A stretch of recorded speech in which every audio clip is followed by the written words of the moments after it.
Kamu lagi lihat Mirsa kerja dan hey Mirsa balik lagi, bukan karir coach tapi suka ngomongin masalah kerja dan hidupnya nggak selalu seneng. Ada suka dukanya, pernah jadi jualan panci, babysitter, macam-macam. Kerja di radio tapi lama ya, 23 tahun.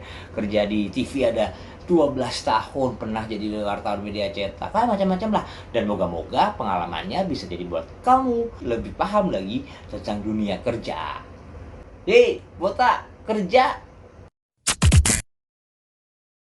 Hei botak, kerja. Nah, bicara masalah Mirsa kerja nih, waktunya botak kerja juga, jelasin beberapa hal.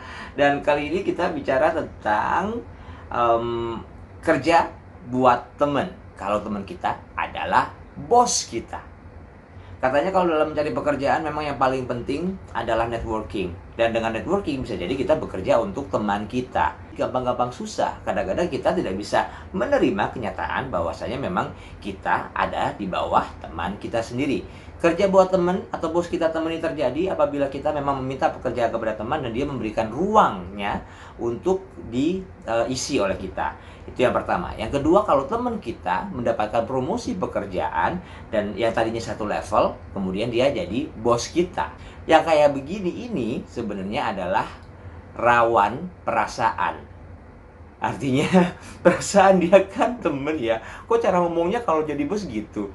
Perasaan dia kan temen ya. Kok gajinya cuma segitu? Perasaan kan dia ini. Ya itulah, main perasaan. Ini muncul ketika berhubungan dengan kita terevaluasi sebagai anak buah atau karyawannya dia. Nah, penting untuk tahu bahwa bagaimanapun juga kita adalah sumber dari evaluasi. Biar nggak salah langkah, pastikan kita punya juga cara-cara. Yang pertama adalah selalu jaga respect. Biar gimana pun juga, walaupun dia teman kita, kalau kita sudah mendapatkan bagian dari tiap bulannya adalah gaji, ya dia adalah bos kita. Mau nggak mau kita harus menghargai sebagaimana dia dalam posisinya, biar tidak menyulitkan dia juga.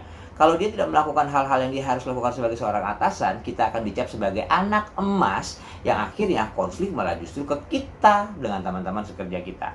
Kemudian selalu punya solusi atas permasalahan yang mungkin dihadapi secara profesional. Jadi jangan terlihat cuma mendompleng atasan aja yang sebetulnya adalah bos kita.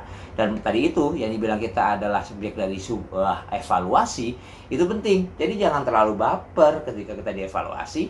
Yang penting kita tunjukkan kalau kita bisa berprestasi. Gak gampang kerja sama teman, lebih mudah kita kerja secara profesional kepada yang tidak kita kenal sebelumnya. Tetapi kalau kita kerja sebagai teman, yang paling susah dijaga adalah kepercayaan dari dia kepada kita. Terus yang paling penting adalah hindarkan iri-iri. Biasanya masalahnya kalau seperti ini tuh iri-iri dan cemburu ala teman. Kalau itu udah ngerusak banget. Stay focus, stay positive. Dan penting juga diingat, zaman sekarang masa pandemi cari kerja susah. Punya aja, kita harusnya beruntung. Apalagi yang bantu adalah teman kita sendiri yang kebetulan memang jadi atasan kita. Tapi either way around, teman sendiri atau bukan, employer adalah mereka yang percaya kepada kita untuk bisa menjalankan tugas kita sesuai skill yang kita rasa kita bisa. Ingat, secanggih-canggihnya kita, sepinter-pinternya kita, kalau nggak ada yang pakai, ya sama aja nganggur. So know your words, know your value, but know your blessing also. Dan jangan lupa bilang terima kasih sebagai bentuk apresiasi. Terima kasih ya udah nonton. Thank you for watching.